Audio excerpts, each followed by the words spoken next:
Hello friend and अस्सलाम वालेकुम। Welcome to easy learning 700। ये MGT 401 फाइनेंशियल अकाउंटिंग 2 के लेक्चर सीरीज़ है। आज की वीडियो के अंदर हम लेक्चर 12 से लेकर लेक्चर 17 को डिस्कस करेंगे। तो आइए स्टार्ट करते हैं आज की वीडियो को। जी, तो ये फाइनेंशियल अकाउंटिंग 2 का लेक्चर नंबर 12 है, जिसके अंदर हम इन्वेंट्रीज़ के बारे में, जो पिछले लेक्चर भी हैं हमने इन्वेंट्रीज़ के बारे में किया, तो ये लेक्चर में भी इन्वेंट्री को डिस्कस करेंगे। आइए स्टार्ट करते हैं। देखें, ये एक क्वेश्चन दिया गया है, इसको अभी हम तीन मेथड से करेंगे, फीफो, लीफो, वेटेड एवरेज। तो ये क्वेश्चन के अंदर हमें बताया गया कि भाई कब हमने चीज़ें ख़रीदी और कब हमने ये चीज़ें जो है वो प्रोडक्शन के अंदर डाली। यानी 7 जनवरी को ख़रीदी, 8 जनवरी को ख़रीदी, 27 को ख़रीदी, 15-25 यूनिट्स और इन रेट के हिसाब से, और इशू 25, 26, 27, 26, 28 को इशू किए, 10, 5 और 10, 15 और 20। अब देखते हैं इसको डिफरेंट मेथड्स से। तो फीफो मेथड के लिहाज से हमने 7 जनवरी को एक चीज़ ख़रीदी थी 15 रुपये के हिसाब से। तो 15 यूनिट्स ख़रीदे थे 30 रुपये, 130 रुपये के हिसाब से। तो 1950 के यूनिट्स बने, ये हमने वैल्यू, ये समझ लें एक तरीके से कॉस्ट शीट है आपकी। इसमें आपको पता चलता रहता है कि कॉस्ट कितनी आई, समझ लें। ठीक है, अब 8 जनवरी को भी हमने ख़रीदी 25 रुपये के 140 के हिसाब से, तो आपकी ये बन गई। अच्छा, फीफो के अंदर देखें, आपको अलग अलग करना होता है, मतलब जो जो चीज़ें आप ख़रीद रहे हैं ना उसकी रेट अलग अलग होंगे। मतलब आपने 30 की ख़रीदी तो इसको अलग, 30 की 15 ख़रीदी, इसको अलग से रिप्रेजेंट करेंगे। 25 की आपने 25 ख़रीदी 140 रुपये की, ये अलग से रिप्रेजेंट करेंगे। अब आपने 7-8 जनवरी को ख़रीद ली, अब आप इशू कर रहे हैं। कब कर रहे हैं कि जैसे कोई ऑर्डर आया प्रोडक्शन का, तो आपने 25 जनवरी को आपने इशू किया। कितने इशू किए? 10। तो अब फीफो कहता है कि आप जब फर्स्ट इन फर्स्ट आउट का मेथड है, मतलब आपने इससे इशू करना है। ये जो है ना, इसमें कितने यूनिट पड़े हुए थे? 15। तो आपने 15 में से 10 यूनिट कर दिए, 130। अब आपके रिमेनिंग कितने बचे? रिमेनिंग बचे इसके अंदर 5। ठीक है, बहुत ध्यान से देखना है, अगर ध्यान से नहीं देखेंगे तो समझ में नहीं आएगा। ठीक है, अब ये जो 25 वाले थे, ये तो आपके फुल पड़े हुए हैं, इसमें कोई मसला नहीं। अब आप आगे चले गए। अब आपने 26 तारीख को इशू किया, क्या इशू किया आपने? 15 और यूनिट। अच्छा, इसके अंदर, इस यूनिट के अंदर हम पहले ही 10 इशू कर चुके थे, अब बचे 5। तो 5 हमने इस यूनिट से इसी 5 यूनिट जो है वो इसी से, यानी कि मतलब ये जो है ना, ये इशू जो किए थे हमने, यानी कि मतलब 5 बजे थे ना इसमें, 10 में 15 में से, तो इसी में से 5 इशू किए 130 के हिसाब से। और फिर उसके बाद जाके 10, अब 10, ये 25 जो थे इनमें से 10 इशू कर दिए। तो अब इसमें कितने बच गए? 15। ठीक है, ये ज़ीरो होगा, ये ख़त्म हो गया, अब इसका मामला जो है वो ख़त्म हो चुका है। ठीक है, ये अब 15 बचे। अब आपने परचेज़ किया, परचेज़ कितने पे किया? अब 30 यूनिट परचेज़ किए। ठीक है, और फिर उसके बाद जाके कितने के हिसाब से? 150 के हिसाब से आपने 30 यूनिट किए। तो अब आपके पास 15 तो पहले के पड़े हुए थे और 30 दोबारा आ गए, तो 150 के हो गए। अब 28 तारीख को दोबारा अब कितने? 20 यूनिट इशू कर रहे हैं। तो अब 15 तो पुराने वाले ही रेट पे आप इशू करेंगे, और 5 जो है वो नए वाले रेट पे इशू करेंगे। इस तरीके से आपके 145 से भी ख़त्म हो गया। तो अब आपके पास रिमेनिंग जो बचे 25 यूनिट बचे, और किस प्राइस क्या होगी उसकी? 150 यूनिट होगी। इस तरीके से वेटेड एवरेज में वही सवाल है। 7 को आपने एक चीज़ ख़रीदी। ठीक है, तो आप इसको जितने यूनिट, अब इसके अंदर समझिए जितने यूनिट आप ख़रीद रहे हैं, यानी मतलब उसके हिसाब से उसको डिवाइड कर दें। वैसे तो आपको रेट पता चल रहा है, लेकिन ये कि जितने, यानी मतलब जो वैल्यू है ना, मतलब यानी कि 130 रुपये के हिसाब से 15 आपने ख़रीदे ना, 195 के बने, तो इसको डिवाइड कर दें 15 यूनिट से। ठीक है, आपके पास 130 ही आएगा। अब आप आगे देखिए कि क्या होता है। ठीक है, अब आपने 25 यूनिट की हुआ, उसके अंदर क्या हो रहा था? अलग अलग रिप्रेजेंट करते हैं, लेकिन इसमें ऐसा नहीं होगा। इसमें ऐसा होगा कि इसमें इन दोनों को, पिछले यूनिट को यानी कि मतलब 150 को ऐड करेंगे, और अब नए यूनिट कितने थे? 3500। ठीक है, इनको ऐड कर और डिवाइड बाय, अब आपका टोटल यूनिट कितने हो गए? 15 प्लस 25 वो हो गए 40। अब डिवाइड करें तो आपके पास आंसर आया 36.25। इसी तरीके से अब आपने इशू किया, अब आप उस रेट पे इशू करेंगे जो आपका प्रीवियसली रेट बना था। ये ध्यान में रहे कि कितने बना था? 36.25। उसी रेट पे आपने 10 इशू कर दिए। इस तरीके से अब वो माइनस कर देंगे जो आपका एक्चुअल वैल्यू आ रही थी ना, फिर दोबारा डिवाइड बाय 30 करेंगे, ठीक है। अब यूनिट कितने आपके पास बचे, 10 आपने इशू कर दिए, 40 हो गए थे लेकिन 10 आपने इशू कर दिए, तो अब आपके 30 यूनिट बचे, डिवाइड बाय जो रिमेनिंग अमाउंट था कितना बचा, इसको 1362 को निकालने के बाद तो वो आपने डिवाइड करके लिख दिया, तो 36.25 दोबारा वही आ गया। अब दोबारा आपने इशू किया, उसी रेट पे इशू करेंगे जो पिछला रेट आ रहा था 36.25, ठीक है, उसी रेट 15 इशू किए, फिर माइनस किया और फिर उसके आगे दोबारा आपके पास कितने यूनिट बच गए। अब आप देखें 40 यूनिट थे, आपने आपने पहले 10 इशू किए, फिर उसके बाद जाके 15 इशू किए, तो अब आपके पास 15 ही यूनिट बचे, तो उसी रेट पे 36.25 को डिवाइड किया तो 36.25। अब आप खरीद रहे हैं, खरीदने में गए, ठीक है, तो अब कितने का मिला, 150 रुपये का एक यूनिट मिला और 30 रुपये का। अब इसको ऐड किया, मतलब 150 यानी 4500 को ऐड किया, रिमेनिंग आपके पास कितने बचे थे, ये रिमेनिंग बचे थे, इसमें ऐड किया, और अब आपके यूनिट कितने हो गए, 15 तो यूनिट आपके पास पहले से ही स्टॉक में गोदाम में पड़े हुए थे, और 30 यूनिट जो है वो आपने और ला के इसमें डाल दिए, तो अब इसको डिवाइड कर 145.42 हो गए। अब दोबारा इशू कर रहे हैं आप 20 यूनिट्स, तो अब उस रेट से इस रेट से इशू नहीं करेंगे, इस रेट से इशू करेंगे, 45.42 के हिसाब से आपने इशू किए, तो आपके तकरीबन आ गए ये आ गए। अब डिवाइड बाय 35 कर देंगे, क्योंकि रिमेनिंग यूनिट आपके पास उतने ही बचेंगे। ये आपका लीफो मेथड हो गया, हमने 2 मेथड कर चुके हैं, पहला फीफो था, दूसरा वेटेड एवरेज था, और अब ये है लीफो। लीफो के अंदर क्या है, लीफो के अंदर जो हम सवाल ही लेके चल रहे थे वही है कि 15 यूनिट हमने ख़रीदे 7 जनवरी को 130 के हिसाब से, और फिर उसके बाद जाके 8 जनवरी को हमने 25 यूनिट ख़रीदे 140 के हिसाब से, तो ये हो गया। यहाँ तक तो वेटेज फीफो का ही मतलब तक ही चल रहा है ये क्वेश्चन, ठीक है। अब यहाँ से चेंजेस आती है, अब लीफो का मतलब क्या, लास्ट इन फर्स्ट आउट, मतलब जो सबसे बाद में आया वो पहले जाएगा। तो 10 यूनिट हमें इशू करने थे, तो हमने 10 यूनिट इशू किए 140 के हिसाब से। क्यों 140 के हिसाब से, क्योंकि लास्ट इन यानी मतलब ये हमारे पास 25 यूनिट पड़े हुए थे, ये लास्ट इन यानी मतलब सबसे एंड में हमने ख़रीदे थे, तो 140 के पड़े थे, हमने वही इशू उनमें से 10 इशू कर दिए, ये उनमें से 10 इशू कर दिए, तो 15 बचे हमारे पास। 140 के हिसाब से 2100 आया, 4050 उसका टोटल आ गया, इन दोनों को टोटल कर लिया। इसी तरीके से हमें 15 यूनिट और इशू करने थे, ठीक है, हमारे पास इसी जगह पे 15 यूनिट और पड़े हुए थे, तो हमने 140 के हिसाब से 140 के हिसाब से हमने इशू किए, और अब हमारे पास 15 यूनिट्स बचे बाकी। अब हमने कितने दोबारा 30 यूनिट्स ख़रीदे, दोबारा 30 यूनिट्स ख़रीदने पे क्या हुआ कि हमें 150 के मिले, तो अब हमने उसको इन्वेंट्री में एज अ बुक कर लिया कि 15 यूनिट्स तो हमारे पास 130 के हिसाब से, लेकिन अब जो 30 यूनिट मिले वो 150 के हिसाब से मिले थे, तो हमने उसको लिख लिया। अब हमने दोबारा 20 इशू करने थे, वो हमने इशू किए कितने कितने के हिसाब से, 150 के, क्योंकि लीफो है, जहन में रखें ये बात, तो 150 के हिसाब से हमने दोबारा इशू किए, तो ये आपके पास आ गए लीफो के हिसाब से। तो अब रिमेनिंग 30 में से माइनस किए 20, तो ये आ गया 10, तो 10 आपके पास बचे, और इसकी 3405 जो इसकी वो है। अब इसके अंदर देखते हैं कि अज्यूम हम कर रहे हैं, सिर्फ अज्यूम कर रहे हैं कि 250 आपकी जो है वो कीमत थी, तो आपने टोटल यूनिट कितने इशू किए थे, पहले 10 इशू किए थे, फिर 15 इशू किए थे, और फिर 20 इशू किए थे, तो टोटल यूनिट आपने 45 इशू किए, मतलब कितने आपके 250 के हिसाब से, तो 11,200 250 आपके पास ये आपका रेवेन्यू आ गया।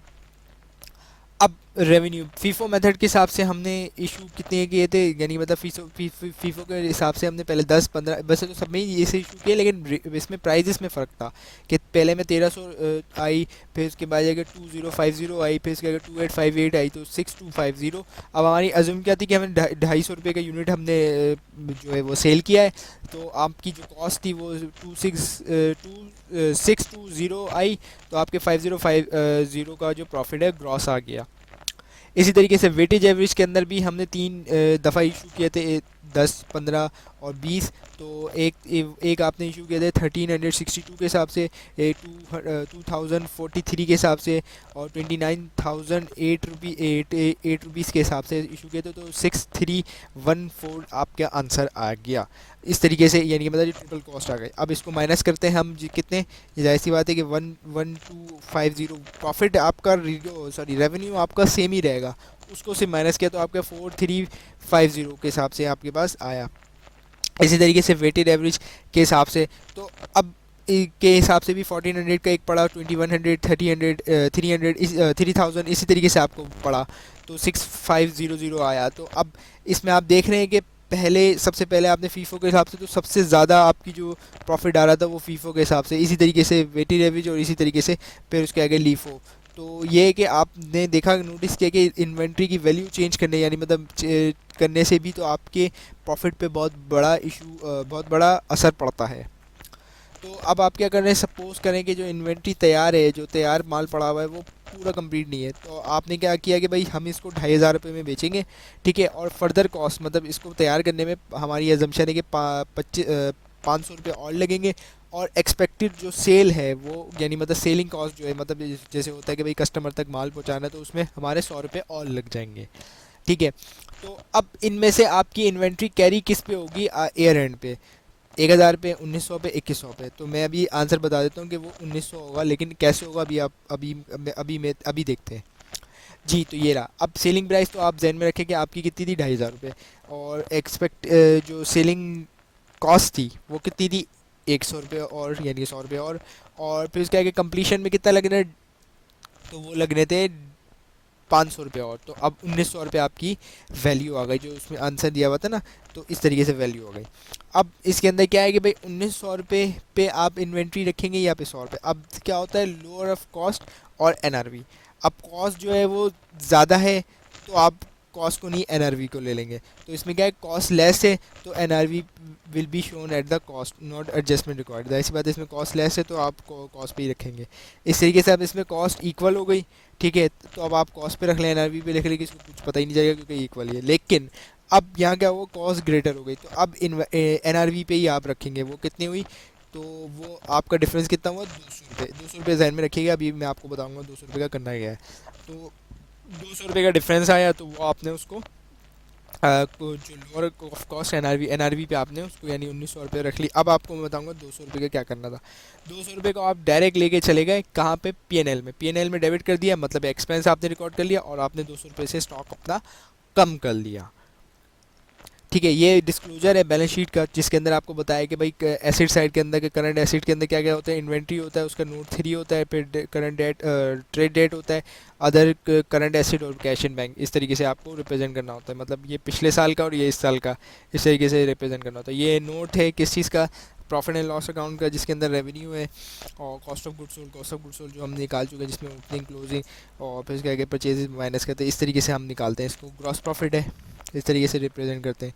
और इसी तरीके से नोट है, नोट ऑफ द अकाउंट जो है वो एयर एंडेड कितना है, ये इसके अंदर बताया गया भाई हमने कब एक, तो हमारी अकाउंटिंग पॉलिसी क्या थी, हमने कॉस्ट पे रखा, कौन सा मेथड इस्तेमाल किया, वे कॉस्ट वेटेड एवरेज किया या फीफो लीफो कोई भी किया, वो हमने बताया है इसके अंदर, ठीक है। इस तरीके से अब है नोट है, इसके अंदर क्या बताया गया है कि भाई इन्वेंट्री जो है वो उसके तैयार माल कितना पड़ा हुआ है, वर्क इन प्रोग्रेस। जैसे मैंने आपको पिछली मतलब लेक्चर के अंदर मिसाल दी थी कि जो एक बेकर है जो ब्रेड बनाता है, तो वो ये बताएगा कि मेरे पास कितनी, यानी मतलब एयर एंड पे कितनी ब्रेड्स पड़ी हुई थी तैयार, और ये भी बताएगा कि कितनी ब्रेड्स का मैंने आटा गूंदा हुआ था, आटा मैदा जो भी था होता है वो गूंदा हुआ था, और ये भी बताएगा कि कितना मेरे पास चीनी की फॉर्म में बोरियां हैं, कितनी मेरे पास आटे की फॉर्म में बोरियां हैं, कितनी मेरे पास घी के कनस्तर रखे हुए हैं, तो वो सब बताएगा। अगर कोई समझ लें इन्वेंट्री आपने रहन रखवाई हुई है किसी, या कर्ज लिया हुआ है, एज अ सिक्योरिटी आपने रखवाई हुई है, तो वो भी आपको डिस्क्लोज करना पड़ेगा,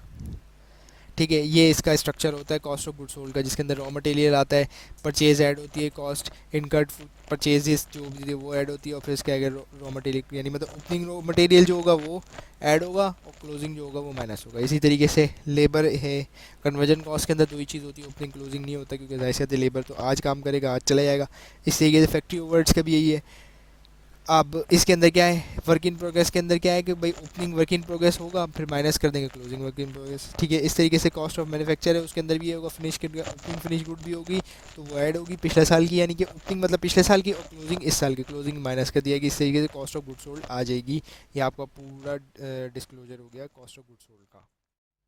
जी, तो ये फाइनेंशियल अकाउंटिंग 2 का लेक्चर नंबर 13 है, जिसके अंदर हम करंट एसेट के बारे में डिस्कस करेंगे। आइए आज के लेक्चर को स्टार्ट करते हैं। करंट एसिड के अंदर इंक्लूड क्या क्या हो सकता है। करंट एसिड के अंदर एक तो सबसे पहले स्टॉक या इन्वेंट्री हो सकते हैं, रॉ मटेरियल हो सकता है, finish good, work in progress, general stores हैं, स्पेयर्स है, टूल्स को ही आप रखे हुए। मार्केटेबल सिक्योरिटी, ये वो सिक्योरिटी जो आप बेचने के लिए ख़रीदते हैं, लॉन्ग टर्म इन्वेस्टमेंट में नहीं ख़रीदते। लोन्स भी हो सकते हैं, आप किसी को लोन दे दें या और एडवांसेस दे देते हैं, अक्सर डायरेक्टर वगैरह को एडवांसेस दे देते हैं। कैश एंड बैंक, यानी मतलब जो आपके हाथ में कैश इन हैंड है और कैश जो बैंक में पड़ा हुआ है। अब देखते हैं कि भाई जो मतलब यानी कि जो करंट एसेट्स है वो क्लासीफाई और भी तरीके से हो सकता है। मतलब तो किस तरीके से हो सकता है कि एक तो general store and spare parts distinguish where the practicable each of this, मतलब यानी कि लूज टूल्स मोड्स डाइस के ज़रिए हो सकता है, या स्टॉक इन ट्रेड डिस्टिंग्विश हो सकता है किसके ज़रिए कि भाई ये रॉ मटेरियल अलग है, फिनिश गुड्स अलग है और फिर वर्क इन प्रोग्रेस अलग है, फिनिश गुड्स अलग है और अदर स्टॉक्स वगैरह अलग हैं। अब क्या है कि मतलब और यानी मतलब इन केस ऑफ सब रिप्रेजेंटेटिव वैल्यू ऑफ ईच, मतलब क्या आप इसमें देखा जाएगा कि जो बेस कहती है, यानी मतलब हम ये पहले ही डिस्कस कर चुके हैं, या तो कॉस्ट होगा या एनआरवी होगा। मतलब अगर कॉस्ट ज़्यादा है यानी कि लोअर ऑफ एनआरवी लेंगे, मतलब कॉस्ट ज़्यादा है तो लोअर ऑफ एनआरवी, और अगर कॉस्ट कम है तो फिर कॉस्ट ही लेंगे। ये हम पिछले लेक्चर में डिस्कस कर चुके हैं। तो यही होता है इसके अंदर। अब इसके अंदर ये भी बताना होता है कि हम मेथड वही हम कर के कौन सा वेटेड एवरेज कर रहे हैं, फीफो कर रहे हैं, लिफो कर रहे हैं। अब क्या क्या डिस्क्लोज करना पड़ता है, where the base is value involve departure recognise accounting principles क्या है, reason for along with the financial impact. मतलब यानी कि अकाउंटिंग प्रिंसिपल हमने क्या लिया था, पिछले हमने लेक्चर में देखा था कि फीफो एवरेज और वेटेड एवरेज वगैरह से हमने देखा था अलग अलग यानी मतलब प्रॉफिट्स आ रहे थे। तो अब उसका अकाउंटिंग हमें एक तो बताना है, इसका प्रिंसिपल बताना है कि हमने ये क्यों लिया, और फिर उसके बाद है कि ये भी बताना है कि इसका इम्पैक्ट फाइनेंशियल स्टेटमेंट पे क्या आया। अब ट्रेड डेट जो होता है उसके अंदर अमाउंट क्या क्या हो सकते हैं, कि जो आपने जैसे मिसाल दी ट्रेड डेट है क्या है, मतलब कि ये है कि मतलब ये आपका ट्रेड डेट है, यानी मतलब आपका एसेट है। तो आपने क्या किया, आपने गुड्स दे दी और सर्विसेज दे दी। ठीक है, गुड्स भी दे सकते, सर्विसेज दे सकते हैं, लेकिन क्या है कि in a contract of obligation but shall not include the amount which the nature of loan. ये लोन में नहीं जाता। समझ लें आपने गुड्स एंड सर्विसेज बेच दी उधार में, लेकिन ये लोन नहीं है। लोन क्योंकि ये आप स्पेसिफिक नहीं है ये कि मतलब आप समझ लें उधार पे काम कर रहे हैं, लेकिन ये लोन के अंदर नहीं जाएगा, ये ध्यान में रखें।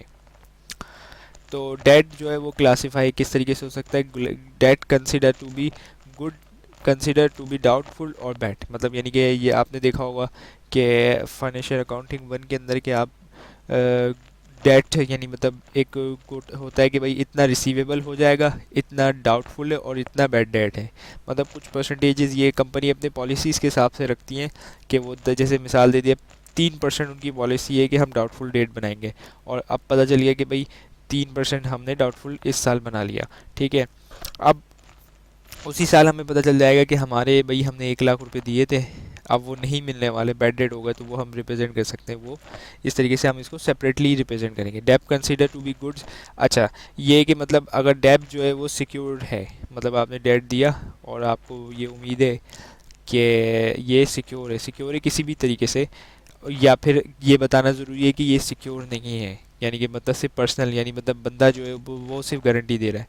अच्छा, loan and advances repaid with 20, यानी मतलब जो लोन होंगे एडवांसेस होंगे, क्योंकि करंट एसेट के बारे में बात कर रहे हैं ना, तो जो 12 मंथ से पहले पहले पे हो जाएंगे, पे ऑफ होके ख़त्म हो जाएंगे, तो वो इसके अंदर आएंगे। अब सेपरेटली कंसिडर गुड्स डाउट और बैड, वही बात है कि मतलब कितने गुड्स हैं, कितने डाउटफुल डेट्स हैं और कितने बैड डेट्स हैं। अब trade debts and short term repayment of current account statutory authorities, यानी मतलब जो जो मतलब स्टेट लॉ के अंदर डिफ़ाइन किया गया है, तो वो बताना ज़रूरी है। बिल रिसीवेबल है, मार्केटेबल सिक्योरिटीज़ वगैरह हैं, लॉन्ग टर्म इन्वेस्टमेंट। अच्छा, market other than long marketable securities के अंदर ये क्या है कि मतलब शेयर्स आप, अब मतलब आपका कारोबार ही यही है कि आप शेयर्स ख़रीदते हैं और 2-3 दिन बाद या 1 महीने बाद बेच देते हैं। लॉन्ग टर्म आप उसको होल्ड नहीं करते। ठीक है, वो इसमें इंक्लूड होता है। ये नहीं कि आपने जैसे शेयर ख़रीद लिए और 2 साल बाद 3 साल बाद बेचे, नहीं, वो इसमें इंक्लूड नहीं होता। इंटरेस्ट अक्रू है, इंटरेस्ट आउटस्टैंडिंग है, मतलब यानी कि इंटरेस्ट आपको मिलना है, या इंटरेस्ट अक्रू आउटस्टैंडिंग है, यानी कि कहीं से आपको इंटरेस्ट आएगा, जैसे आपने कोई बॉन्ड्स खरीदे हुए तो उसका इंटरेस्ट आएगा, तो वो भी करंट उसका है। Other receivable specific in material item के अंदर हो। अच्छा, गवर्नमेंट अगर जैसे मिसाल दिया जाए कि पहले हम पढ़ रहे थे कि रिफंडेबल टैक्स और नॉन रिफंडेबल टैक्स, तो अगर गवर्नमेंट हमें रिफ़ंड कर रही है कोई भी टैक्स, वैसे तो सेल टैक्स रिफ़ंड अक्सर हो जाता है, लेकिन ये भी होता है कि नहीं भी होता। तो ये कि समझ लेंगे एग्जाम्पल है कि अगर वो रिफ़ंड हो रहा है, गवर्नमेंट रिफ़ंड कर रही है सेल टैक्स या कस्टम ड्यूटी या कोई सा भी टैक्स हमें रिफ़ंड कर रही है, तो वो भी आपके करंट एसेट में आएगा। अब बैंक के अंदर यानी मतलब कैश, कैश को क्लासिफाई आप किस तरह करेंगे, कैश और बैंक को। कैश इन हैंड मतलब आज कितना आपके पास कैश पड़ा, मतलब आपके हाथ में कितना कैश है। कैश इन ट्रांजिट, ट्रांजिट में कितना है। और बैंक के अंदर, बैंक के अंदर जब ईयर एंड पे जाएंगे तो आप स्टेटमेंट उनसे निकलवा लेंगे भाई 31 दिसंबर को हमारे पास कितना बैलेंस पड़ा हुआ है, तो वो आपका करंट एसेट में आ जाएगा। Amount required to keep special accounts under the law, अगर कोई लॉ बना हुआ है कि भाई आपको इस अमाउंट का, ये अक्सर बैंकिंग कंपनीज पे अप्लाई होता है कि उनको रिजर्व रेशियो रिक्वायरमेंट रखनी होती है, तो उनके लिए, ये आम कंपनीज के लिए नहीं होता। लेकिन ये कि चले समझने के लिए यही है कि वो अगर स्पेसिफिक कोई रिक्वायरमेंट है कि आपको इतना अमाउंट रखना है तो वो रखेंगे बाय लॉ। अब trade receivable, loan and advances disclose किस तरह करेंगे, तो क्या जैसे कि डिस्क्लोज बताएंगे कि भाई हमने डायरेक्टर्स को कितना कर्जा, या चीफ एग्जीक्यूटिव को या एग्जीक्यूटिव को कंपनी को कितना दिया हुआ है, ज्वाइंटली और सेवरली, है मतलब अलग अलग दिया हुआ है या फिर एक साथ दिया हुआ है। ठीक है, और ये भी बताएंगे कि एसोसिएट जो है वो हमने उसको कितना कर्जा दिया हुआ है फर्म को, और किस यानी मुदारबा मैनेजमेंट है, नेम भी स्पेसिफाई करेंगे अगर एक से ज़्यादा है, और एक भी है तब भी नेम स्पेसिफाई करेंगे। और फिर उसके बाद जाके ये बताएंगे कि मैक्सिमम अमाउंट ऑफ डेट अंदर ईच प्रोसेस आइटम हमने कितना दिया हुआ है, और हमारी यानी मतलब कब इनकॉर्पोरेट किया था ये डेट, और फिर प्रीवियसली बैलेंस शीट के अंदर लेटर क्या है, और फिर इसके maximum amount to be calculate refer to next month, यानी मतलब इसको हम रिप्रेजेंट करेंगे। अब प्रोविज़न में प्रोविज़न है, इफ एनी, क्या वैल्यू के अंदर respective of current asset should be deducted from cost, मतलब जो हमने जैसे प्रोविज़न बनाए थे ना, मतलब बेड डेट, डाउटफुल डेट, अब बेड डेट तो हट गए लेकिन प्रोविज़न भी हटेगा। अगर आप ट्रेड रिसीवेबल में से सिर्फ और सिर्फ प्रोविज़न नहीं निकालते तो वो आपकी ग्रॉस अमाउंट है। नेट अमाउंट जब तक बैलेंस शीट में, नेट अमाउंट बैलेंस शीट में हमेशा नेट अमाउंट जाती है। ठीक है, अब इसके अंदर क्या कह रहे हैं कि इसके अंदर ये भी चीज़ ज़रूरी है करना कि भाई डायरेक्टर है वो कहता है कि भाई आपकी, मान लें कि 1 लाख का एसेट है, करंट एसेट, और लेकिन डायरेक्टर की ओपिनियन जो है वो ये है कि वो ये कह रहा है कि भाई ये 1 लाख नहीं मिलेंगे आपको, या 1 लाख का एसेट नहीं है, वो है 90,000 का। तो आप ये ज़रूर डिस्क्लोज कर, आप डिस्क्लोज तो कर देंगे 1 लाख रुपए, लेकिन ये साथ साथ डिस्क्लोज ये भी करेंगे कि आप इसको क्यों, यानी मतलब डायरेक्टर की ओपिनियन भी करेंगे डिस्क्लोज। ठीक है, और ये भी बताएंगे कि वो डायरेक्टर यानी मतलब हमने इसको हाई क्यों रखा है, ये बैलेंस शीट के अंदर हम बताएंगे। ठीक है, ये इस डिस्क्लोजर होते हैं कि अगर आप बैलेंस शीट बनाएं तो उसको डिस्क्लोज, यानी मतलब उसका जो एक तरीका होता है, फॉर्मेट होता है, वो इस तरह होता है कि स्टोर एंड स्पेयर्स को आप किस तरीके से, वही बात है कि लोअर ऑफ कॉस्ट या एनआरवी, आप कोई सा भी मेथड इस्तेमाल करें, वेटेड एवरेज वगैरह, तो इस तरीके से होता है। लोअर तो spare, spare store and spare होता है, स्टोर्स होता है स्पेयर, और फिर स्टोर्स इन ट्रांजिट, दोनों एयर्स को हमें दिखाना होता है कंपैरिजन। ट्रेड डेट्स हो तो ट्रेड डेट्स के अंदर हम बताएंगे भाई सिक्योर इतना है, अनसिक्योर इतना है। अनसिक्योर के अंदर जो एसोसिएट को दिया हुआ है जो हम पहले पढ़ चुके हैं वो है, अदर्स को कितना है, कंसीडर टू बी डाउटफुल वो माइनस हो जाएगा इसमें से, तब जाके नेट, ये हमने पढ़ा था ना पिछले कि ग्रॉस अमाउंट होता है प्रोविजन, यानी कि ट्रेड डेट जो है वो ग्रॉस अमाउंट है, उसको फिर नेट करके माइनस करेंगे। अब maximum aggregate amount at the end during the associate कितना है, यानी मतलब कितना अमाउंट था एग्रीगेट जो एसोसिएट का। अब इस तरीके से एडवांस, लोज, रिसीवेबल वगैरह इसके अंदर आ रहे हैं। ठीक है, तो इसके अंदर advance consider to be, executive को कितना दिया हुआ है, अदर एम्प्लॉयज़ को कितना दिया हुआ है, सप्लाईज ऑफ गुड्स का कंसीडर टू बी सिक्योर है, पेमेंट्स हमने कुछ की हुई हो, अगर जैसे एडवांस में हमने किसी को पेमेंट दी हुई हो, जैसे सप्लायर कोई हमने दी हुई है तो वो कितना है, ड्यू फ्रॉम एसोसिएट, एसोसिएट पे कितना वाजिब है ये हमें देना। ठीक है, अदर रिसीवेबल्स के अंदर consider to be good, consider to be doubt, और प्रोविजन, प्रोविजन का डाउट है और फिर उसके प्रोविजन है उसको लेस करेंगे। No advance given to a director, अगर डायरेक्टर को कर्जा नहीं दिया हुआ तो maximum amount to be at month associate, ये सब हम इसके अंदर रिप्रेजेंट करेंगे। और ये कैश एंड कैश, यानी मतलब कैश एंड बैंक के अंदर क्या क्या रिसेट करेंगे भाई, करंट अकाउंट में हमारे पैसा कितना डाला हुआ है, सेविंग अकाउंट में, और कैश हाथ में हमारे कितना है, ये इस तरीके से इसकी रिप्रेजेंटेशन होती है, डिस्क्लोजर्स होते हैं।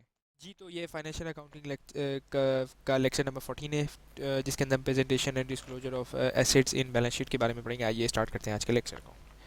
तो हम अब तक यानी कि मतलब हम प्रेजेंटेशन तो देख चुके हैं बैलेंस शीट की, थोड़े थोड़े टुकड़ों के अंदर देखी थी कि बैलेंस शीट किस तरीके से। अच्छा, बैलेंस शीट को हम बनाने से पहले किस चीज़ को यानी मतलब किन चीज़ को रेफरेंस करते हैं, एक तो कंपनी एक्ट को रेफरेंस करते हैं और फिर उसके बाद इसमें ऑर्डिनेंस लिखा हुआ है, लेकिन मैं आपको बता चुका हूँ इस बात में कि ऑर्डिनेंस नहीं रहा, अब एक्ट हो चुका है। और फिर उसके बाद इंटरनेशनल अकाउंटिंग स्टैंडर्ड को हम रिप्रेजेंट करते हैं। तो फॉलोइंग जो लिस्ट आगे आने वाली है उसके अंदर हम देखेंगे कि कौन से इस्तेमाल होते हैं फिक्स एसेट के अंदर बनाने में। ये रही वो लिस्ट जिसके अंदर प्रेजेंटेशन के लिए सब प्रेजेंटेशन अगर आपको देखनी है आईएफआरएस की जो आपकी बैलेंस शीट की है वो, या फिर financial statement, total financial statement जिसमें प्रॉफिट एंड लॉस भी आ जाता है, तो उसके अंदर IAS 1 आपको हेल्प करेगा। और अगर पीपी यानी प्रॉपर्टी प्लांट एंड इक्विपमेंट मिल जाए तो आपको IAS 16, और फिर इसके आगे बोरिंग कॉस्ट देखनी है तो IAS 22 और 23, और फिर इसके आगे इम्पेयरमेंट अगर आपको देखनी है तो वो IAS 36 जो आपके सिलेबस में नहीं है खैर, लेकिन 38 देखनी है तो इंटेंजिबल। इस तरीके से आइए स्टार्ट करते हैं नाउ कि अगर एक एक्चुअल एग्जांपल हम देखते हैं इसके अंदर हमें पता चल जाएगा कि किस तरीके से फिक्स एसेट को किस तरीके से रिप्रेजेंट किया जाता है बैलेंस शीट के अंदर। तो ये है कि भाई आपको इस तरीके से पहला क्या आएगा, आपकी लैंड आएगी, फिर क्या आएगा, बिल्डिंग आएगी, फिर इसके आएगा प्रॉपर्टी एंड मशीनरी आएगी, टूल्स आएगा, इस तरीके से। अच्छा, ये ध्यान में रखिए ये सीक्वेंस ऐसे ही चलेगा, ये ऐसे नहीं हो सकता कि आप व्हीकल पहले कर दें या फिर आप अपनी फर्नीचर नीचे कर दे, इस तरीके से सीक्वेंस इस तरीके से चलता है। ये एक समझ लिया स्टैंडर्ड की तरीके से चलता है, सीक्वेंस ऐसी चलता है। अगर अगर आप कंपनीज की फाइनेंशियल स्टेटमेंट बना रहे हैं तो इसमें ज़्यादा ध्यान रखना पड़ता है कि सीक्वेंस ऐसी रहे। इसके अंदर जैसे मिसाल दीजिए सारी कॉस्ट दी हुई है, कॉस्ट क्योंकि अब आगे डिप्रिसिएशन भी आएगी इसकी, तो इस तरीके से ये चलता है, चाहे मशीनरी हो कुछ भी हो, इस तरीके से इसकी दिया हुआ है। ठीक है, और ये लीज हो, अब लोग सोचेंगे कि अलग अलग क्यों तोड़ा है, क्योंकि ये आपकी यानी मतलब इसके अंदर ये लीज होल्ड प्रॉपर्टीज़ हैं जिसमें प्लांट एंड मशीनरी और व्हीकल नहीं है कोई भी, और ये आपकी यानी फिक्स एसेट है यानी जो आपके ओन है, लीज नहीं है, आपने किसी से कर्ज नहीं लिए हुए, वो आपके ख़रीदे हुए हैं। क्या ये हो सकता है कि बाद में ट्रांसफ़र हो गए हों। ठीक है, अब ये है एक्यूमुलेटेड डेप्रिसिएशन है जिसके अंदर बिल्डिंग्स हैं और फिर इसके आगे उन सब यानी जो पिछले एसेट्स थे उन सब की डेप्रिसिएशन यहाँ पे रिप्रेजेंट कर दी गई है। इस तरीके से रिप्रेजेंट करना है, जैसे जिस तरीके से वो आपने रिप्रेजेंट किया जिस तरीके से आपको रिप्रेजेंट करना पड़ेगा। अब फिक्स ऐसे, अब जैसे मिसाल दीजिए इसके अंदर बताया गया है कि भाई आपका जो ओपनिंग बैलेंस था वो था 5 लाख रुपए, और क्लोजिंग बैलेंस के अंदर आपने 2 लाख रुपए का और काम करवाया, तो आप उसके अंदर ऐड कर दें अदर परचेजेस। आपने परचेजेस इस महीने की कितनी की है, इस यानी कि मतलब इस ईयर में कितनी की है, आपने कितनी परचेज की है, आपने मशीन परचेज की है, प्लांट एंड मशीन के लिए, ऑफिस इक्विपमेंट करें, और लीज पे भी कोई गाड़ी आपने ली है, उसकी कॉस्ट ये है। अब एसिड आपने क्या कि ये भी हो सकता है कि आपने एसिड बेच दी हो, तो आपने एक गाड़ी थी जो कंपनी ओन करती थी 10 लाख रुपए की थी, और फिर उसके बाद जाके अकुमुलेटेड डेप्रिसिएशन उसकी थी 4,88,000 की, तो आपने वो बेच दी। किसको बेची, कंपनी के स्टाफ को। अभी हम देखेंगे आगे पूरा इसको किस तरीके से रिप्रेजेंट करते हैं, आगे आएगा स्लाइड्स के अंदर मैं दिखाऊंगा आपको कि इस स्लाइड को आपको मैं दिखाऊंगा कि किस तरीके से रिप्रेजेंट किया है। अच्छा, इसके अंदर क्या हुआ, रिवोल्यूशन आई, रिवोल्यूशन आपने मतलब ऐसी बात है, रिवोल्यूशन क्या, revolution in the last year of the resulting revolution surplus इतना आया था हमारे पास। ठीक है, अब ये है कि अब रिवोल्यूशन जो इस यानी कि मतलब इंक्लूड जो हुआ, अब बैलेंस ऑफ रिवोल्यूशन सरप्लस जो 1 जनवरी वाज इतना। अब देखें लैंड तो डेप्रिशिएट नहीं होती लेकिन बिल्डिंग डेप्रिशिएट ज़रूर होती है, इसलिए ये यहाँ पे इतना था और ये आपका निकल गई। ठीक है, revolution increase the change charging of depreciation charges, वो जितना डेप्रिसिएशन चार्जेस बढ़ा दी, लैंड डेप्रिशिएट नहीं होती इसलिए इसके अंदर एक 10 लाख रुपए थे और 9,50,000 रुपये आ गए, इस तरीके से हुआ। ठीक है, अब जो है कि ड्यूरिंग द ईयर आपने क्या किया, 6 लाख रुपए की 6 मिलियन की एक मतलब यानी कि समझ ले लीज की लीज टर्म थी मशीन की जो कॉस्ट थी, और फिर उसकी एक्यूमुलेटेड डेप्रिसिएशन उसकी थी 2.9 मिलियन समझ लें आपको, वाज कम्प्लीटेड टू ट्रांसफ़र। अच्छा, ये कंप्लीट यानी इसकी आपने किस्तें कर दी, किस्तें आपने भर दी, लेकिन आपके ऊपर ट्रांसफ़र हो गई। लेकिन ये ध्यान में रखिएगा लीज़ की जो दो किस्में होती है, एक फाइनेंस लीज होती है, एक ऑपरेटिंग लीज होती है। फाइनेंस लीज के अंदर ही आप ओनरशिप बनते हैं, ऑपरेटिंग लीज तो एक रेंटल्स होते हैं समझ लें। तो यहाँ पे फाइनेंस लीज की बात की जाएगी क्योंकि आपने यानी जैसे मिसाल दिए किस्तों पे आप अक्सर बाइक ले लेते हैं, तो अब ये तो नहीं होता ना कि आपने किस्तें उतार दी तो बाइक वाला बाइक उठा के ले जाए, नहीं, क्योंकि वो आपकी मिल्कियत बन जाती है। ठीक है, तो इसी तरीके से हुआ कि आपने किस्तें भर दी तो अब आपके पास आ गई वो ओनरशिप के अंदर। तो अब आप उस हेड से निकाल देंगे उसको, जो लीज होल्ड प्रॉपर्टी था उसमें ले आएंगे जो आपके उस हेड में था जिसके अंदर आपके ओन एसेट थे, मैंने जो आपको बताया था शुरू में।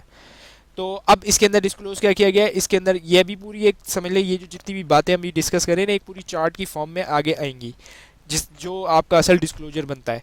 तो आपने जो बिल्डिंग जो है वो रिड्यूसिंग बैलेंस में रिटर्न डाउन वैल्यू जो यानी मतलब कितने पे डेप्रिशिएट की समझ लें इसको, तो 5% पे की प्रॉपर्टी प्लांट एंड मशीन जो है वो 10% पे, टूल्स एंड इक्विपमेंट जो है 20% है, फर्नीचर फिक्सचर जो 20%, इस तरीके से आपने तरीके से सारे डेप्रिशिएट करने की वैल्यू बताई, यानी मतलब उसका जो रेट था वो बताया। अब जो इसके अंदर बात की जा रही है वो ये की जा रही है कि जो आप फुल एयर डेप्रिसिएशन चार्ज करेंगे उस दिन या उस वक्त जब आप ख़रीदेंगे एसिड, चाहे वो आप साल के एंड में ख़रीदें, बिल्कुल दिसंबर में ख़रीदें, तब भी आप उसको फुल एयर चार्ज करें डेप्रिसिएशन। और अगर आप साल के बाद बेचेंगे तो उस साल भी डेप्रिसिएशन चार्ज नहीं करेंगे। जिस साल ख़रीदेंगे, रूल ऑफ थंब जहन में रखें, जिस साल ख़रीदेंगे उस साल डेप्रिसिएशन चार्ज करेंगे, और जिस साल बेचेंगे उस साल डेप्रिसिएशन चार्ज नहीं करेंगे, चाहे आपने कभी भी ख़रीदा हो कभी भी बेचा हो, इससे कोई फ़र्क नहीं पड़ता साल के बीच के अंदर। अब इसके अंदर क्या किया जा रहा है कि अगर बिल्डिंग मशीन टूल्स वगैरह जो भी है वो यूटिलाइज हो रहे हैं प्रोडक्शन में, तो half of the furniture and equipment were use and administration and balance for marketing and ceilings के लिए इस्तेमाल हो रहे हैं। और नाउ क्या है भाई जो आपकी मतलब तीन हेड्स बनते हैं इसके अंदर, ये बात की जाएगी मतलब अगर आप इतनी सारी यानी जो जो पीछे बात की गई इतनी सारी जो अगर सारी आप डाल देंगे तो जो जितने भी एसेट्स मैंने पिछले दिखाए थे कि उसमें बिल्डिंग था, लैंड थी, और आपकी अपनी और भी बहुत सारी जो थी मशीनरी थी, अगर ये सारे आप डाल देंगे तो आपकी बैलेंस शीट बहुत लंबी हो जाएगी। तो अब आप मेन हेड पे, यानी तीन मेन हेड होते हैं बैलेंस शीट के अंदर, उनके अंदर ये सारी चीज़ें आती है, प्रॉपर्टी प्लांट एंड इक्विपमेंट से ये कैपिटल वर्क इन प्रोग्रेस और रिवोल्यूशन सरप्लस ऑन रिवोल्यूशन वगैरह। तो अच्छा, अगर आपको इसकी डिटेल देनी है यानी मतलब जब बताना है कि प्रॉपर्टी प्लांट एंड इक्विपमेंट के अंदर क्या क्या शामिल है, तो आपको अलग से नोट देना पड़ेगा। नोट जो होता है वो आपको डिटेल बताते हैं, और अगर तब भी एक नोट भी इनफ ना हो तो आप ऐसा कर सकते हैं एडिशनल पॉलिसी, मतलब आपकी कोई पॉलिसी का चेंज हो या फिर कुछ भी हो तो आप एडिशनल पॉलिसी नोट भी दे सकते हैं। ठीक है। फिक्स कैपिटल एक्सपेंडिचर जो होते हैं वो operating fix asset except free hold property, जाहिर सी बात है जो लैंड है उस पर कभी डेप्रिसिएशन चार्ज नहीं होती।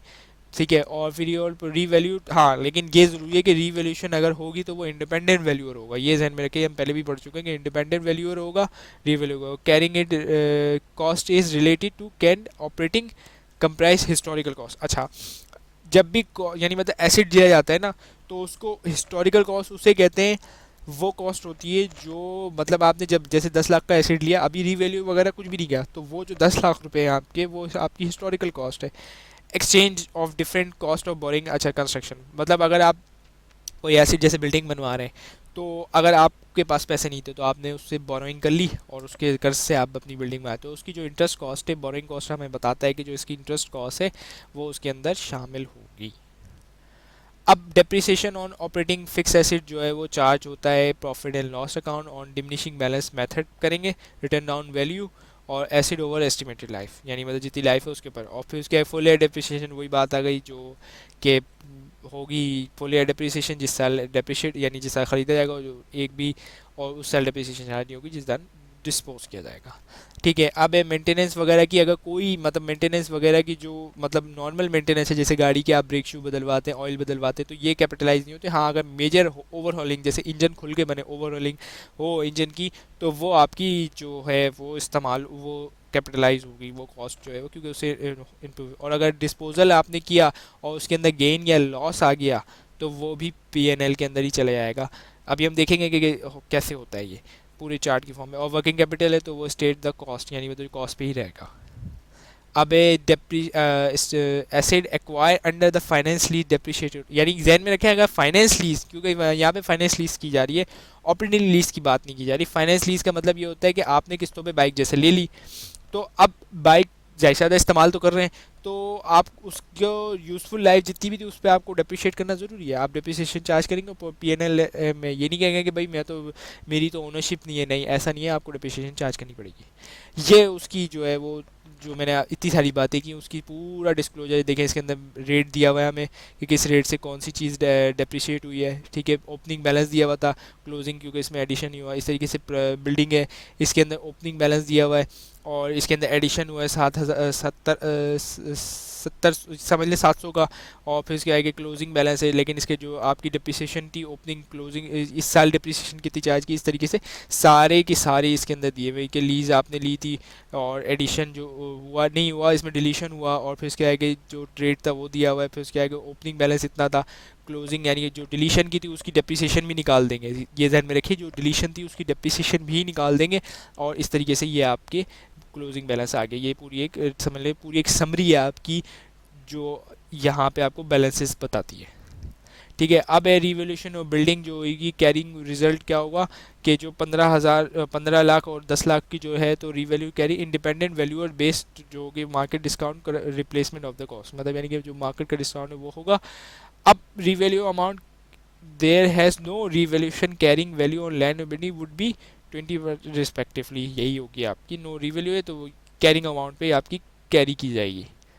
ये आपकी जो है कि एक हमारे पास होंडा सिविक थी, वो जो मैं पहले बता रहा था कि मैं आपसे पिछली स्लाइड्स में बोला भी था कि ये आएगा। होंडा सिविक थी, वो आपकी थी 10 लाख रुपए की, आपने 4,88,000 की आपके पास उसकी डेप्रिसिएशन थी, 5,12,000 बनी, आपने उतने की ही सेल कर दी। अच्छा, इसके अंदर अगर हम महंगी बेचते, लेट सपोज कर ले 5,13,000 रुपये की बेचते, तब भी हम यहाँ पे गेन रिकॉर्ड करते या प्रॉफिट रिकॉर्ड करते, और अगर 5,11,000 की बेचते तब भी, चाहे 1 रुपये का भी फ़र्क हो तो हम करते, और मिस्टर आसिफ को हमने सेल कर दी।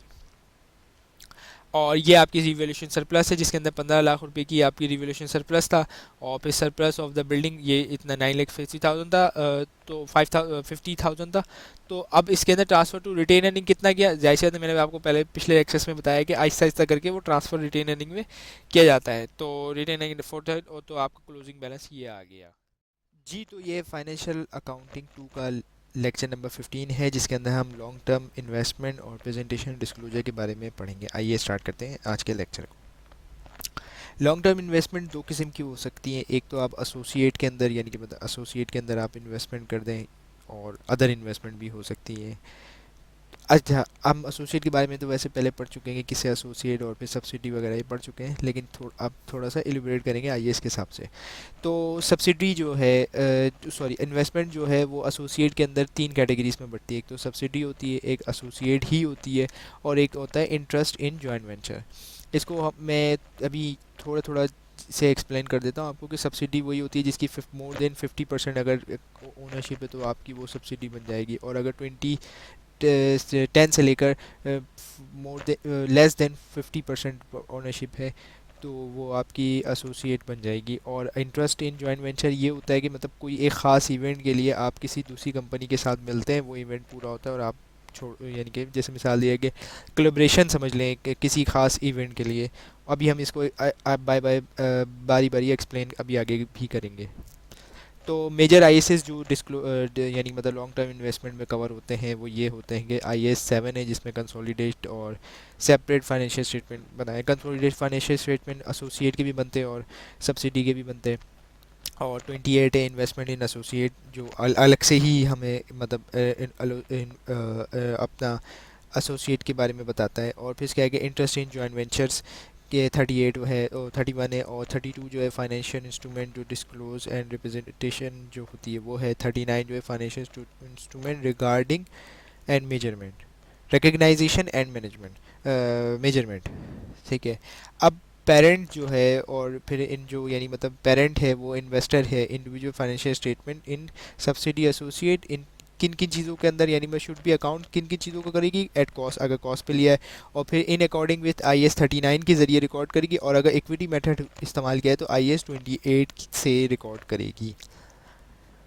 अब क्या क्या चीज़ें यानी डिस्क्लोजर रिक्वायरमेंट क्या क्या होगी, नेचर ऑफ रिलेशनशिप बताएगी कि पेरेंट्स का सब्सिडी के साथ रिलेशनशिप क्या है, और फिर क्या कहते हैं parents does not own directly indirectly. अच्छा, हम ये पढ़ चुके हैं कि डायरेक्टली इनडायरेक्टली मतलब ABC कंपनी होती है, तो A जो है वो कंपनी अगर उस B की जो सब्सिडी है वो C है तो इनडायरेक्टली ओन करती है, ये बताना पड़ेगा। और रीज़न ओनरशिप है कि डायरेक्टली Y यानी मतलब ये भी बताना पड़ेगा कि ये डायरेक्टली रिलेशन कैसे है, किस तरह है सब्सिडी, और मोर देन अगर इसमें वोटिंग यानी कि आपके ज़्यादा राइट्स हैं या फिर पोटेंशियल वोटिंग पावर है तो वो कितनी है, किस तरह है, कैसे है, ये सब बताना पड़ेगा। और डज नॉट कॉन्स्टिट्यूट कंट्रोल ये भी बताना पड़ेगा आपको। तो ये वही चीज़ है कि आप ये जो ए है ये सी की इनडायरेक्टली कंट्रोल करती है, लेकिन ए को बी डायरेक्ट कंट्रोल करती है और बी को सी डायरेक्टली कंट्रोल करती है। अब इसके अंदर यानी कि मतलब आई एस 3027 जो है वो क्या कहता है कि रिपोर्टिंग डेट्स जो फाइनेंशियल स्टेटमेंट की होगी सब्सिडी और फाइनेंशियल स्टेटमेंट जो है वो यूज़ क्या होगा, proper consolidate financial statement are to be reported at the period or from the difference the reason the difference reporting। मतलब क्या ये हो सकता है कि जब आपने यानी मतलब एक्वायर की थी कंपनी तो इनके आपस में यानी वैसे तो बाद में तो सेम हो जाएंगे, लेकिन ये कि अभी अगर डिफरेंट हो रहे रिपोर्टिंग डेट, ये से हो सकता है कि किसी का 31 दिसंबर हो तो और किसी का 30 जून हो, तो ये भी बताना पड़ेगा कि क्यों इनके डिफरेंस है। ठीक है। अब नेचर और एक्सट्रैक्ट जो है सिग्निफिकेंट रिस्ट्रिक्शन कोई तो नहीं है ability of the transferring funds to parent, यानी मतलब अगर किसी मतलब कोई नेचर है कोई एक्स्ट्रा की किसी भी तरीके से अगर कोई रिस्ट्रिक्शन है फंड्स की ट्रांसफ़र की सब्सिडी को तो वो भी बताना पड़ेगा, और डिविडेंड वगैरह और लोन रीपेमेंट वगैरह ये सब बताना पड़ेगा आपको। और फिर इसके बाद ये कंसोलिडेटेड फाइनेंशियल स्टेटमेंट यूज़ करना है, कौन सा मेथड करना है, equity method of the account for the investment in associate और अदर। ठीक है। अब क्या कह रहा है, investment in an associate that acquired held exclusive with a view that disposal करना है कितने 12 मंथ में। अगर हम यानी मतलब कोई इन्वेस्टमेंट एसोसिएट में ऐसी की है जो हम हेल्ड कर रहे हैं exclude point of view to dispose within यानी मतलब 12 मंथ के अंदर, तो अब उसको आई एस कौन सा डील करेगा, आई एस 39 डील करेगा। 39 डील करेगा जिसके अंदर हम 39 की जो हमें गाइड करता है वो क्या गाइड करता है कि हम फेयर वैल्यू पे लेंगे। Fair value change recognises profit and loss, अगर फेयर वैल्यू बढ़ गई तो हमारा प्रॉफिट फॉर फेयर वैल्यू कम हो गई, लेकिन हमें फेयर वैल्यू पे ही रिकॉर्ड करना है, ये आई एस 39 हमें गाइड कर रहा है। अब इन्वेस्टर अगर इक्विटी मेथड यूज़ नहीं करते तो हो सकता है इक्विटी मेथड यूज़ नहीं करें तो ऑल कंडीशंस तो क्या होगा, अब बताना क्या investment itself Holi own subsidy हो, किन की यानी मतलब किन किन जगहों पे जो है वो इक्विटी मेथड यूज़ नहीं होता। होली ओन सब्सिडी यानी पूरी की पूरी सब्सिडी खरीद, या पार्टली ओन सब्सिडी हो अनदर एंटिटी हो, ठीक है, इट्स अदर ओन, ठीक है। और फिर include does not otherwise entity to vote has been informed does not obtain और equity not payment apply the equity method. इन सब चीज़ों पे यानी मतलब एक तो या तो सब पूरी की पूरी सब्सिडी आपकी हो या partly own subsidy of another entity, ये भी हो सकता है। और फिर does include those those not otherwise vote यानी कि वोटिंग हैज़ बीन इन्फॉर्म, इस वजह से। और फिर इसके आगे इन्वेस्टर डेप्ट और equity instrument are not trade in public market, यानी कि ये भी हो सकता है कि जाहिर सी बात है अगर पब्लिक मार्केट में ट्रेड नहीं होंगे तो इक्विटी मेथड आप यूज़ नहीं कर सकते, ये बात की जा रही है यहाँ पे। और डिस्क्लोजर 38 के मुतालिक क्या है कि जो फेयर वैल्यू है इन्वेस्टर की एसोसिएट वो पब्लिकली कोट यानी कि पब्लिश प्राइस कोटेशन ये होगी, ठीक है, फेयर वैल्यू। और समरी इन्फॉर्मेशन बनाई जाएगी एसोसिएट की जिसके अंदर इंक्लूड होगा क्या क्या, अमाउंट ऑफ एसेट के कितने पे ख़रीदा, कितने पे है, लायबिलिटी क्या है, प्रॉफिट एंड लॉस क्या है। अगर एक्सप्लेनेशन क्या है, explanation with investment less than 20% है तो accounts for the equity method, और फिर इसका investment more than 20% account to be equity method, ये बताया जाएगा। यूज़ करेंगे क्या, रिपोर्टिंग डेट है फाइनेंशियल स्टेटमेंट की different associate with different form of investor, यानी कि बताएंगे इसके अंदर रिपोर्टिंग डेट क्या थी। अब नेचर और एक्सट्रैक्ट बताएंगे कि सिग्निफिकेंट रिस्ट्रिक्शन वही बात है कि नहीं है कि फंड्स और ट्रांसफ़र के अंदर डिविडेंड कैश पेमेंट के अंदर तो नहीं है। और फिर unrecognised share of loss of an associate both the period accumulated if the investor has discontinue, ये भी बताएंगे कि अगर क्या पीरियड था अक्यूमुलेटेड और इन्वेस्टर डिसकंटिन्यू रिकग्नाइज तो नहीं कर रहा, शेयर्ड लॉस ऑफ एसोसिएट ये तो नहीं कर रहा। Explanation of any associate is not account using equity method, ये भी बताया जाएगा कि इक्विटी मेथड यूज़ नहीं हुआ, सही है। समरी बताएंगे फाइनेंशियल इंफॉर्मेशन और associate either individual in the group or there are not account for using equity method including क्या amount total of asset liability और फिर इसका revenue and profit and loss।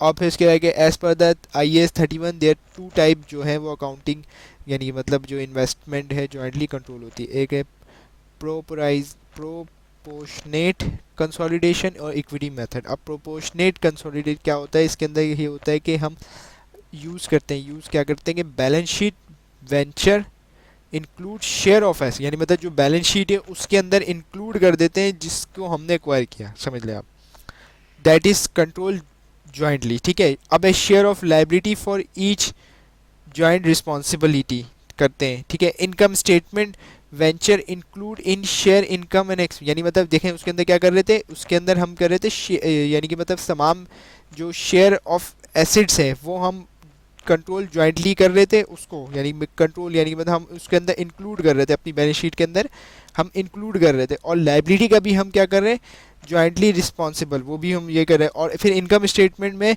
Income और एक्सपेंडिचर वो control कर रहे हैं। तो IAS 37 इक्विटी मेथड को ऐसे डिफाइन करता है कि मतलब जो इसके एसेट्स हैं वो भी हमारे, जो उसकी मतलब लाइबिलिटी है वो भी हमारी, और जो उसका इनकम है वो भी, और एक्सपेंडिचर है वो भी। और इक्विटी मेथड जो है वो ये है कि जो IAS 28 हमें as a investment in associate guide करता है वो वही है। अब वेंचर रिक्वायरमेंट क्या है, डिस्क्लोजर, यानी क्या क्या करना है, information about contingent liability related to interest in joint venture, यानी मतलब लाइबिलिटी कंटीजेंट लाइबिलिटी जो होती है कि मतलब यानी कि एक कंटीजेंट लाइबिलिटी का मतलब होता है कि ऐसा हो सकता है और एक नहीं, यानी मतलब एक कंफर्म लाइबिलिटी नहीं होती, उसे कहते हैं कंटीजेंट लाइबिलिटी, ठीक है। इन्फॉर्मेशन क्या करनी है, about communicate related to interest in joint venture, यानी कि इंटरेस्ट जॉइंट वेंचर में क्या इंटरेस्ट है क्या नहीं है। और फिर क्या है कि लिस्ट और डिस्क्राइब करना है interest in significant in joint ventures, joint ventures के अंदर क्या क्या यानी कि मतलब इंटरेस्ट है किस वजह से, प्रोपोर्शनेट ऑफ ओनरशिप बतानी है, हेल्ड इन कंट्रोल ये करना है। और फिर method use to recognise the joint venture, मतलब जॉइंट वेंचर किस वजह से या कौन सा मेथड यूज हुआ है इसके इंटरेस्ट और कंट्रोल को करने के लिए। और लॉन्ग टर्म अदर इन्वेस्टमेंट जो है उसके अंदर हेल्ड टू मेच्योरिटी, और फिर इसके बाद जाके अवेलेबल, मतलब ज़रूरी नहीं है कि आप किसी कंपनी को ओन ही करें, ये भी हो सकता है कि कोई इन्वेस्टमेंट आप ऐसी हेल्ड करें जो बाद में आप बेचना चाहें। तो अब उसके लिए IAS 28 और 39 डिफाइन करता है कि होल्ड टू मेच्योरिटी इन्वेस्टमेंट, यानी जब तक मेच्योरिटी ना हो जाए, और फिर इसके आगे अवेलेबल फॉर सेल ना हो जाए। जी, तो ये फाइनेंशियल अकाउंटिंग 2 का लेक्चर नंबर 16 है, जिसके अंदर हम लॉन्ग टर्म इन्वेस्टमेंट के बारे में पढ़ेंगे। तो आइए स्टार्ट करते हैं। ये तो हम पिछले लेक्चर्स के अंदर भी देख चुके हैं कि लॉन्ग टर्म जो इन्वेस्टमेंट होती है वो बेसिकली दो कैटेगरीज में डिफाइन होती है, एक इन्वेस्टमेंट इन एसोसिएट और अदर्स। और इन्वेस्टमेंट इन एसोसिएट में तीन कैटेगरीज बनती हैं, सब्सिडी, एसोसिएट और जॉइंट वेंचर। और फिर उसके बाद कि अदर इन्वेस्टमेंट में हेल्ड टू मेच्योरिटी, यानी मेच्योरिटी तक करेंगे, या फिर फॉर सेल्स। अब देखते हैं कि करके डिस्कस करते हैं। हेल्ड टू मेच्योरिटी का मतलब ये है कि कंपनी की, यानी मतलब एक ऐसी इन्वेस्टमेंट है जो स्पेसिफिकली मेच्योरिटी, यानी मतलब जब वो मेच्योर होगी या जब यानी मेच्योरिटी उसका टाइम आएगा, तो कंपनी के पास मैनेजमेंट के पास दो ऑप्शन होते हैं, या तो इंटेंडेड एबिलिटी टू होल्ड करे मेच्योरिटी तक, या फिर उससे पहले, यानी कि वो इंटेंड यानी कि बोथ होती है, इंटेंट होती है और ability to hold till the maturity, ठीक है। अब अगर मेच्योरिटी यानी कि मतलब इन्वेस्टमेंट जो हेल्ड है वो मेच्योरिटी इंक्लूड ना हो, तो does the entity designate available for sale, यानी मतलब अवेलेबल फॉर सेल होगी। या फिर अगर वो मीट करती, यानी मतलब जो मेच्योरिटी की रिक्वायरमेंट मीट नहीं करती, उसमें क्या होगा, वो अवेलेबल फॉर सेल होगी एक।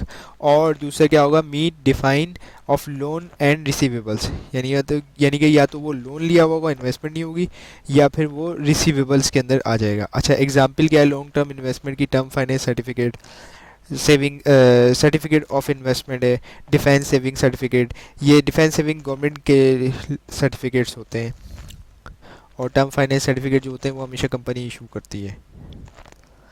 और अब क्या है, available for sale financial asset are those that are not, यानी मतलब अगर अवेलेबल फॉर सेल कौन से होंगे जो इनमें, यानी मतलब उनमें ये खसूसियात नहीं होगी, क्या होंगी खसूसियात, क्या खसूसियात नहीं होगी कि long loan and receivable ordinary oriented by the entity, यानी मतलब या तो एंटिटी ने उसको जाहिर किया होगा कि ये कर्जा है, या रिसीवेबल है, हमारा रिसीवेबल नहीं है या लोन नहीं है। और फिर ये held to the maturity investment, तो क्या क्या क्या होगा, investment those fair value can not be reliably measure, यानी मतलब उसकी फेयर वैल्यू, यानी मार्केट में उसकी फेयर वैल्यू नहीं कर सकते, मेजर नहीं कर सकते, वो कॉस्ट पे ही रखी जाती है। मतलब जैसे हज़ार अगर जैसे फेयर वैल्यू उसकी जैसे होता है कि कंपनी अगर शेयर इशू करती है तो उसकी फेयर वैल्यू अलग होती है और उसकी फेस वैल्यू अलग होती है।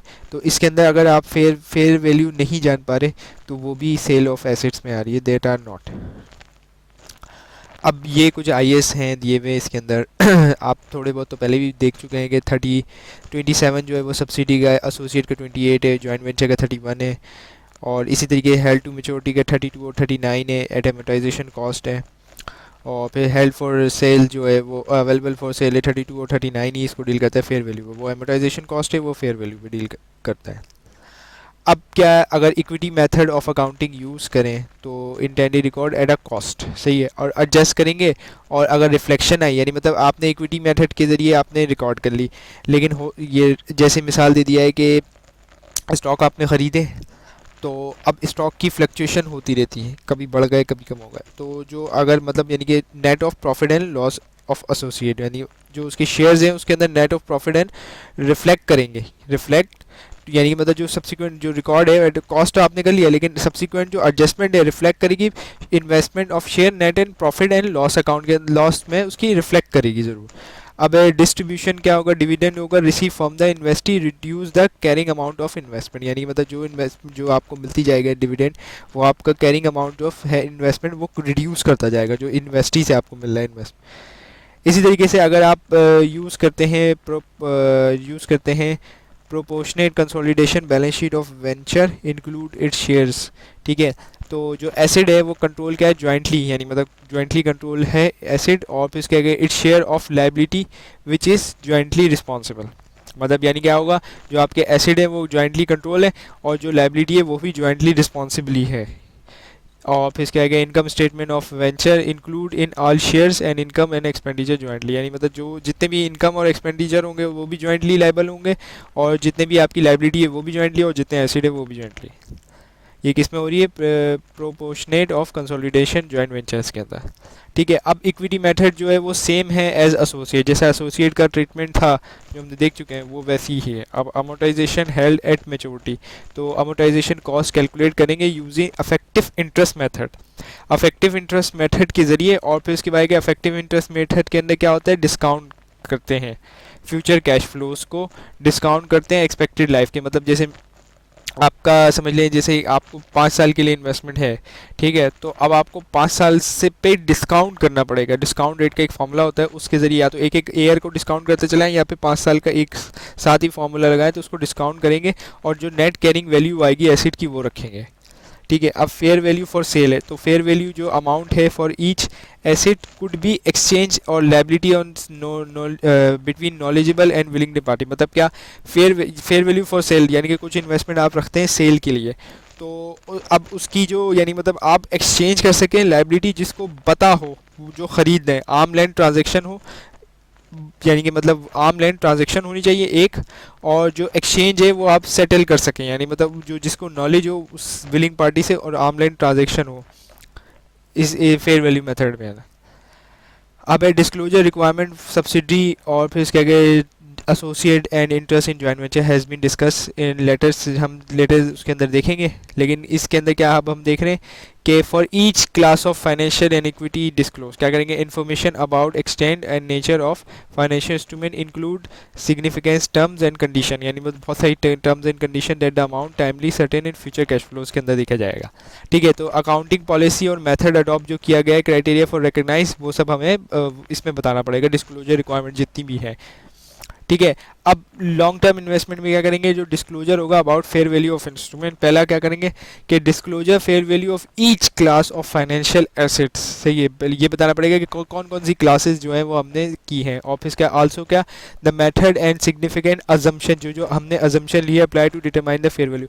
देखें एक चीज़ ध्यान में रखें कि फेयर वैल्यू को डिटरमाइन करना जो है वो आसान नहीं होता, कभी कभार हमें रेडीली मिल जाती हैं, फिर जैसे स्टॉक मार्केट में आपकी ट्रेड हो रही है, लेकिन अब फिर तो वो मसला नहीं, लेकिन कुछ एसेट्स ऐसे होते हैं जिनकी फेयर वैल्यू को निकालना मुश्किल हो जाता है, तो उसकी फेयर वैल्यू जो भी हो उसके अजम्पशन में हमने जो जो चीज़ें मेथड इस्तेमाल की वो बताना। अब क्या fair value fair value of financial asset with the financial liability determine directly full और partly reflect to the public quotation और एक्टिविटी वो मार्केट, यानी कि वही बात की जा रही है कि अगर पार्टली यानी मतलब एक तो फुल अगर हमें पता चल जाए या फिर partly reflect to public price quotation activity के ज़रिए, यानी कि जो अगर हमें कोई टेक्निक हमें लगानी पड़ी फेयर वैल्यू जानने के लिए तो वो सब हमें बतानी पड़ेगी डिस्क्लोजर में। अब है investment note to the account, यानी मतलब इन्वेस्टमेंट इन सब्सिडी, सब्सिडी के अंदर अगर इन्वेस्टमेंट करें तो कॉस्ट में करें at a rate where the control commit, यानी हमें कंट्रोल जब मिला और अनटिल द हम, यानी कि जब हम कंट्रोल ख़त्म हो रहा है हमारा या सीज हो रहा है हमारा कंट्रोल,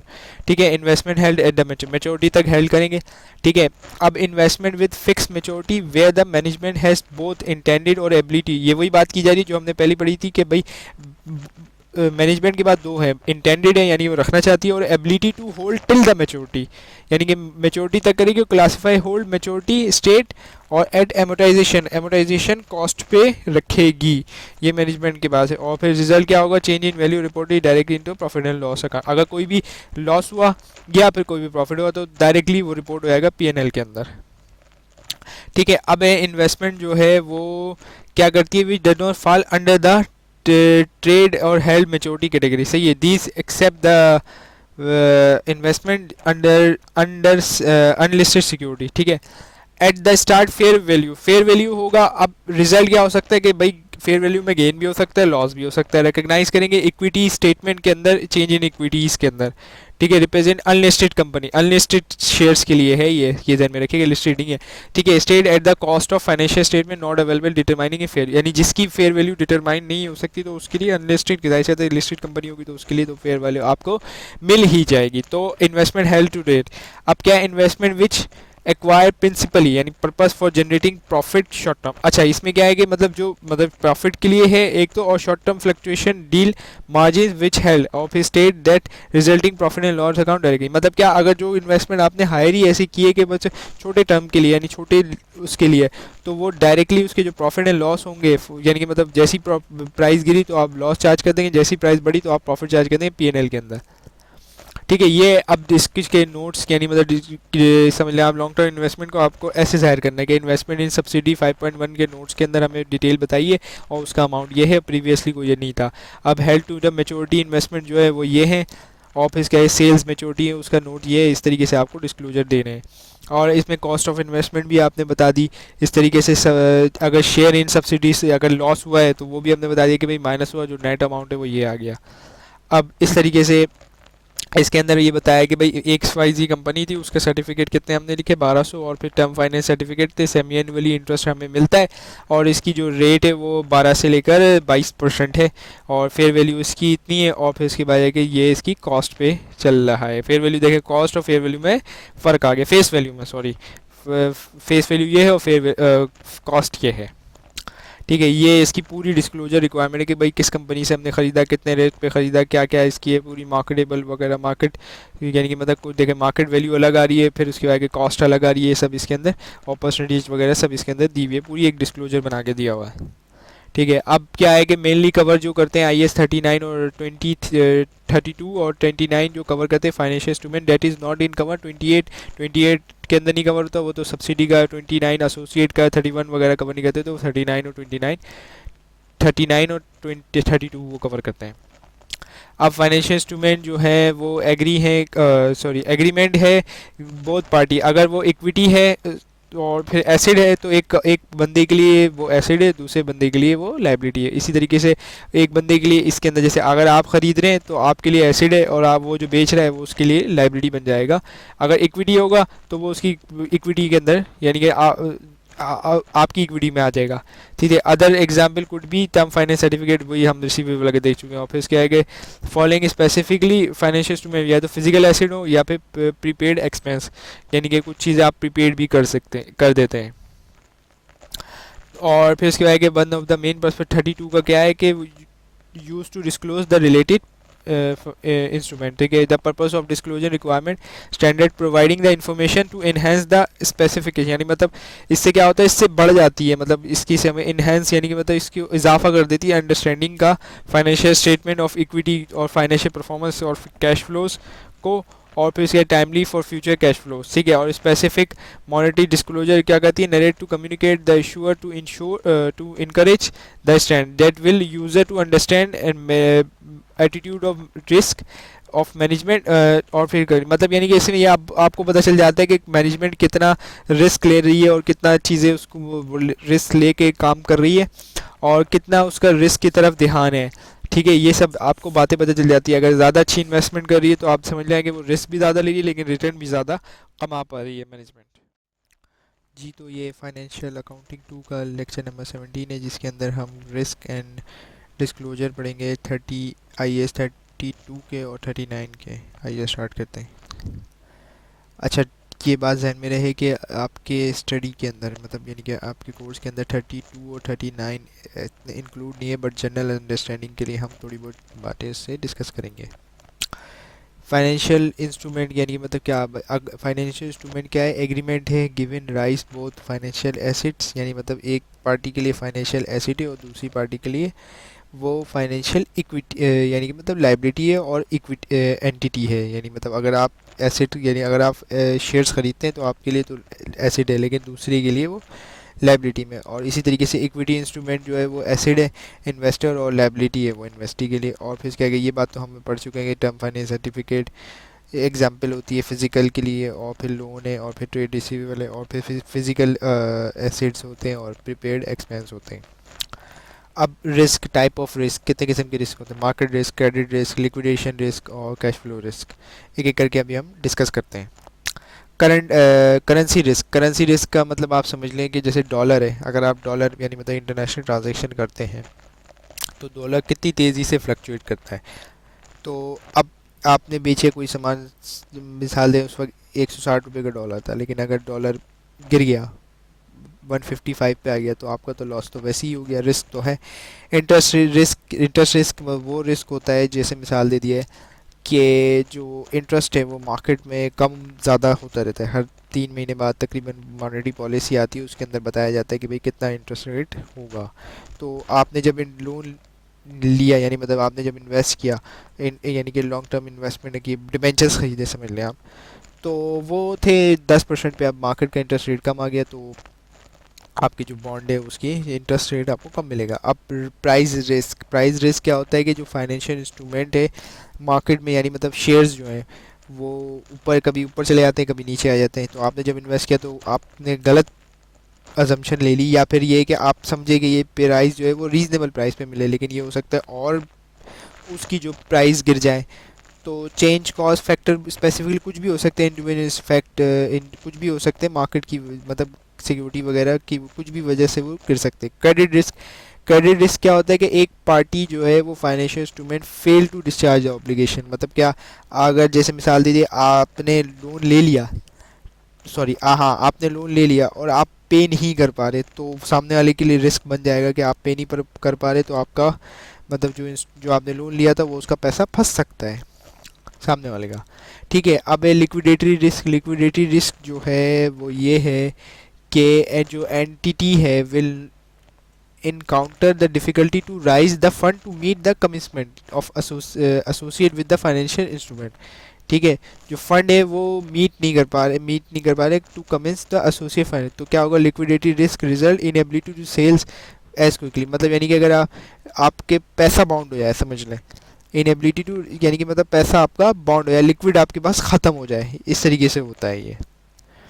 अब एक कैश फ्लो और इंटरेस्ट रेट रिस्क क्या होता है कि भाई इंटरेस्ट रेट, द रिस्क क्या होता है कि future cash flow financial statement fluctuating regarding the change in market, मतलब जो मार्केट का इंटरेस्ट रेट है उसके हिसाब से ऊपर नीचे होता रहता है। अब इन केस अगर आपने क्या किया, फ्लोटिंग रेट इंस्ट्रूमेंट अगर हमने लिया है तो उसके जो रिजल्ट होगा, मतलब अगर एक ये समझ लेंगे एक तो फिक्स रेट है तो कुछ भी हो जाए तो वो फिक्स ही मिलेगा, लेकिन अगर फ्लोटिंग रेट इंस्ट्रूमेंट है तो आपकी जो इंटरेस्ट रेट है वो ऊपर नीचे जाता रहेगा। वो डिपेंड करता है कि वो यानी मतलब मार्केट का जो है वो मार्केट पे डिपेंड करता है, समझ लें।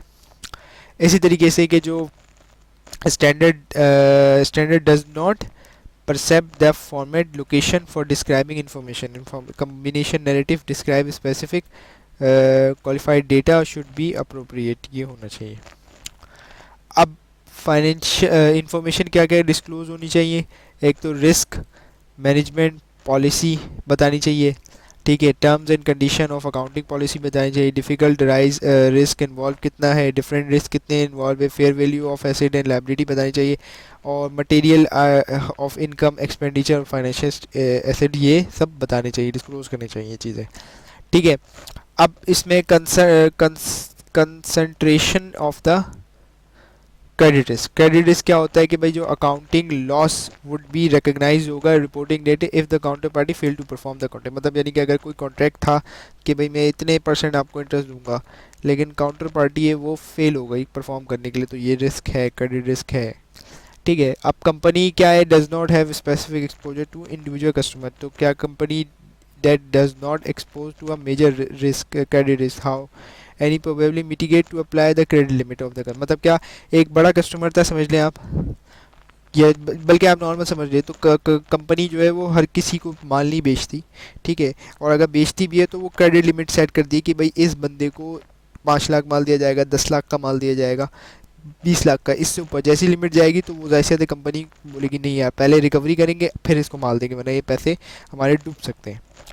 अब फॉरेन एक्सचेंज रिस्क जो है वो क्या है, वो mainly receivable and payable due to sale and purchase of the transaction under foreign, यानी कि फॉरेन अंडरटेकिंग, मतलब यानी कि जो बाहर से ट्रेड यानी कि रिसीव कर परचेज कर रहे हैं, सेल कर रहे हैं कोई भी चीज़ उसमें, तो payment exposure foreign exchange risk क्या होता है, आइडेंटिफाई करता है आइदर द क्रेडिटर और बिल पेमेंट, यानी कि जो अगर आप फॉरेन से बाहर से कोई चीज़ मंगवा रहे हैं तो वो क्रेडिटर या बिल पेमेंट, ठीक है।